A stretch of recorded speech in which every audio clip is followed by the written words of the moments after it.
Hello and welcome back to another Rush Duel Links video.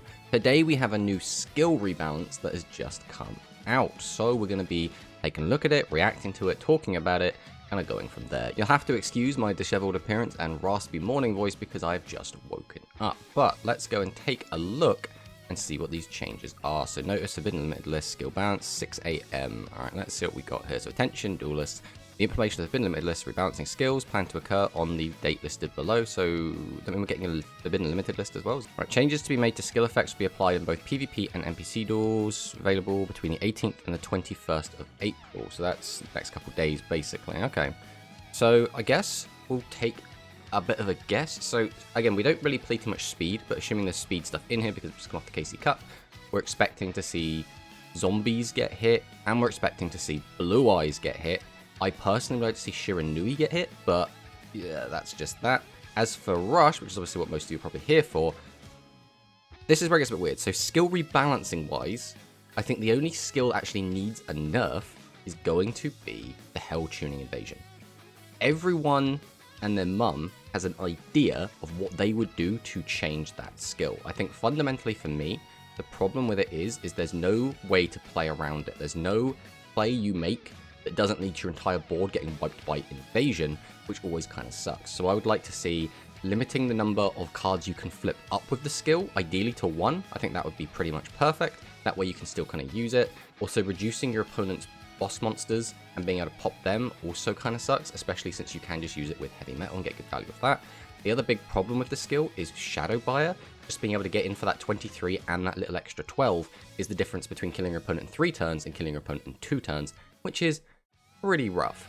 So overall, it's kind of an awkward skill to balance, because I feel like either we put a load of just really arbitrary restrictions on it, like just so many different requirements and things just to make sure the skill actually works, or we completely kill the skill, therefore making it completely unusable, and Heavy Metal Invasion goes back to being kind of a very mid-boss monster, or we do nothing and it just sits around. The problem with doing nothing is that that skill will never not be good. Now, the only negative to the skill, really, is that it costs a lot of resources to use, right? Summoning out the boss monster, we're not cheating it out, as well as the fact we have to discard a card to use it, so usually our board ends on kind of 1 boss monster and 1 other monster, or 1 boss monster and a face down card, which is not the strongest end board, but we can always, if the skill hasn't changed, just wipe our opponent's entire board outside of like maximums, but again, we even have the heavy metal to deal with maximums anyway, so it's an awkward one. I suppose the other problem is that you're always forcing your opponent, or at least heavily incentivizing, that they run low-level monsters,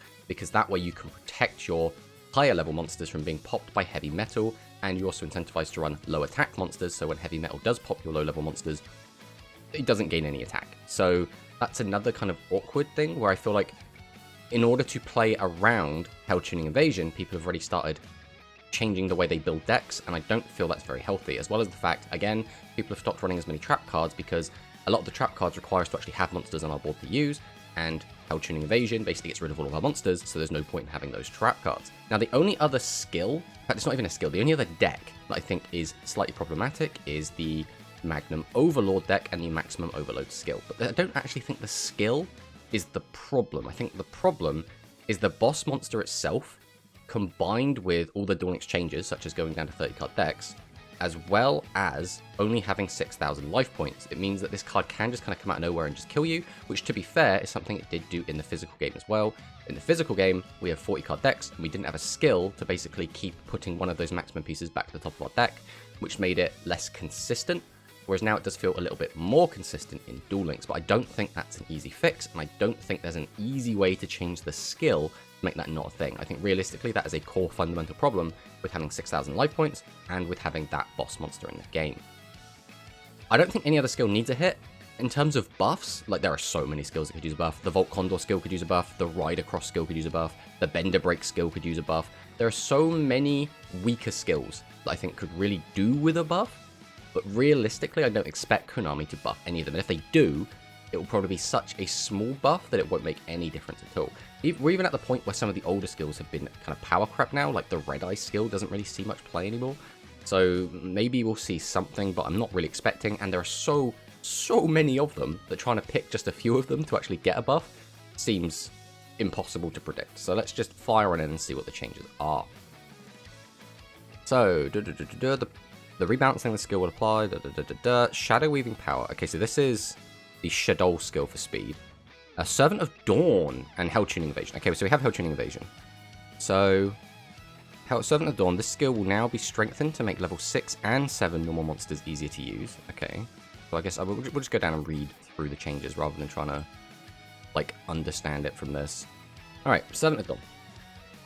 So the new wording is, you have a face-up level 6 or higher normal monster with 1500 defense or higher. So it used to be, can be activated during the turn you have normal summoned a normal monster with 2100 defense, or a level 6 or 7 normal legend monster during the turn. So it used to be you had to use it with Guy the Fierce Knight, or a normal legend monster, which was basically Summon Skull, or if you were feeling it, I guess Dark Magician, but there's no reason to use that.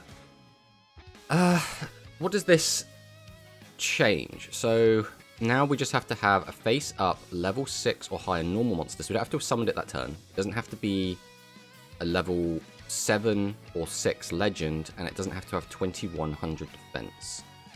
So with 1500 defense, that should now increase the pool of possible cards. Alright, so we take a look at all of our minimum defense 1500 normal monsters. Obviously, Cybertech Alligator is included. Archfiend Soldier doesn't work because it's level 4, and this only works at level 6 or higher. Megazowler does work, so that is an interesting choice, potentially, to be used with dinosaurs. We might actually try that out. Tough Striker, I guess, now works with this, but this would have worked with the old skill anyway. Curse of Dragon now works, which is okay, because I don't think any of the 2100 attackers... Oh, no. Flame Cerberus does actually have 1800 defense. I did not know that. Okay, that's an interesting one. As for the rest of these, I don't think we're really going to care. Maybe you can do something with Akelkus, but I still don't think that's likely to come up. So I think the most likely cards to be used with this is if you're looking for a high attacker, you're going to be using the Flame Cerb. If you're looking for multiple level 7 attackers, you're going to be looking at Tough Striker. And maybe there's something there with Megazowler. This could be Dinosaur skill. That's very interesting. Alright, let's take a look at the other skill changes. So next up we have Hell Tuning Invasion. So let's have a look. We can make 2 face-up level 4 or lower fiend monsters on your field, so it's not flipping up our monsters, become level 5 until the end of this turn. Then you can choose up to 2 monsters on your opponent's field. So up to 2, so no longer all of them. If you do, make face-up monsters become level 4 until the end of the turn. Change face-down defense position monsters to face-up attack position. Okay. So does that... The wording here is a bit off. So does that mean if they're face-down, they don't become level 4? Because it only makes face-up monsters become level 4 until the end of the turn. Change face-down defense position monsters to face-up attack position. So if I'm reading this and understanding this correctly, we are now changing face-downs face-up and then leaving them alone. Or we're changing face-up monsters to be exactly level 4. During this turn, you can only attack with monsters with 2300 to 4000 attack. Okay, let's break this down. So we're changing them to level 4. So that means we're no longer reducing them, which means boss monsters will only ever be level 4, which means you can now protect them a lot easier with anything that's level 3, 2, or 1, and force heavy metal to pop them. So that's something. Second, if we set high-level monsters, your opponent just won't be able to pop them because they won't be made to level 4. Again, if we're understanding this, I mean, I don't know if this is written poorly or if that is just how it straight up works, but that's how I am understanding it. This seems really good, like, as in a positive change. Plus, we can only attack with monsters between 2300 and 4000, so that means we can't attack with Shadowbuyer, which is very important. And we can't attack with a supercharged heavy metal. But because it makes all monsters level 4, that means maximum monsters will also be made level 4, which means now maximums can be destroyed with invasion. That's sort of a buff, which is... I mean, does that matter? I mean, I guess it still does matter because you could still get in for 23. It means that maximums get cleared by invasion just as easily, so you don't have to rely on heavy metal quite as much. And heavy metal as well wouldn't be able to attack after it killed a maximum anyway, because it would gain too much attack. It'd be over that 4000, so it wouldn't be able to hit in. So, overall, I think I'm okay with these changes. I think if it works like I think it works, and we're changing face-down monsters face-up and not reducing their level, this now seems a lot more balance than it did before. Also, we can't just wipe our opponent's entire board and get him for a ton of damage for free. This might kill this skill. And the reason I say that is, this skill does require a lot of investment. It requires, for example, summoning out 2 monsters, tributing them both to get out invasion, and discarding a card, which only leaves us with 1 card left over, which is usually either a buyer or a face down card, which now presumably will be a set monster or a face down card. And the trade-off for giving that much investment is we get 2300 to 3500 damage in. But now we won't be doing that, because if our opponent sets 3, we'll be able to change 2 of them face up, we'll pop them with the invasion, then we'll have to attack into that 3rd monster, so we're not getting in for that 23, which is quite bad for this skill. But again, it still depends on if your opponent does actually get to set 3 each turn, and you don't actually have to, again, use the skill to kill, right? We could just flip the monsters up, summon out our boss monsters, and then attack over the monsters that are there, which is probably going to be preferable in the case of actually getting damage into our opponent, rather than trying to wipe their board every turn. I do think this is a really good change, and I'm quite happy they're doing this, because again, if they didn't change it, it would always just be really, really strong. Now, to be fair, Held Tuning Invasion hasn't been winning a ton of tournaments lately, but I think a big part of that is the fact that people are just getting a bit bored of the deck. There was a Quantum Rush tournament yesterday where only 4 people entered using the Royal Rebels. Now, I don't think that's because Royal Rebels have suddenly fallen off. I think that's just because people are getting really bored of Royal Rebels and they just want to try something new, which is, in a digital card game, the reason why cards generally come out so frequently, because people can get very bored very quickly because they just spam ladder, spam tournament, and they want to keep mixing up and keeping things fresh. So I don't think Held Tuning Invasion suddenly fell off. I think this is a really good change, and I think that's it, right? There's no other changes. So that's it. That's it for Held Tuning Invasion. So I have heard there is also a restriction list change, so we will check that out. So I don't think it's in... Oh, no, isn't it? Okay, so this is speed duel changes. So again, we're expecting to see Blue Eyes and Zombies. Let's see if we see any of that. So Underworld, so no longer on the list. This is everything that's coming off. Altergeist Melee Seek. I'm not a big fan of Altergeist personally. Starry Night Blast. I know someone is going to be very excited about that. Galactic Spiral Dragon, Digital Black Rhino Bus, Ninaruru. We have DD Savant Thomas. I'm quite happy to see Savant Thomas come off, and Dimion. Okay, Rush Duel. No longer on the list. Piercing Dragon Bunker Strike. That's cool. I think realistically, this didn't have to be on the list at all, so having it come off is fine. I think this probably doesn't change much. I don't even know if you'd still bother playing this in Resonance, just because Dragius is a really good card and Phoenix Dragon is a really good card. The thing that I'm actually thinking of is the reason people used to play this back in the physical game, and that was to play it alongside Maximums. Now, if you're using our Maximum skills that we have in Duel Links, correct, we won't be able to use this because those skills specifically have restrictions that say we can't use Dragon. But if we were to, let's say, just stick all of the pieces of Yugioh and just 3 Piercing Bunker Strike and then try and put like as much draw power as we can into that deck, that has potential. I don't think it's going to be good. I'm saying it might function as a deck, and that is again the way that Piercing Dragon Bunker Strike was used in the physical game. So maybe there's something there.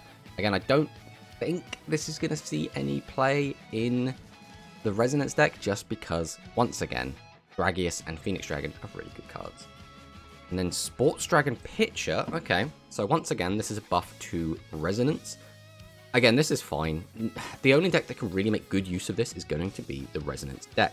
And that is because the only other good Dragon deck floating around right now is the Ancient Forces deck. That deck relies on a lot of level 6 monsters to be able to attack, and Sports Dragon Pitcher does specifically say that we cannot attack with level 6 and lower monsters, so it kind of doesn't go very well into that deck.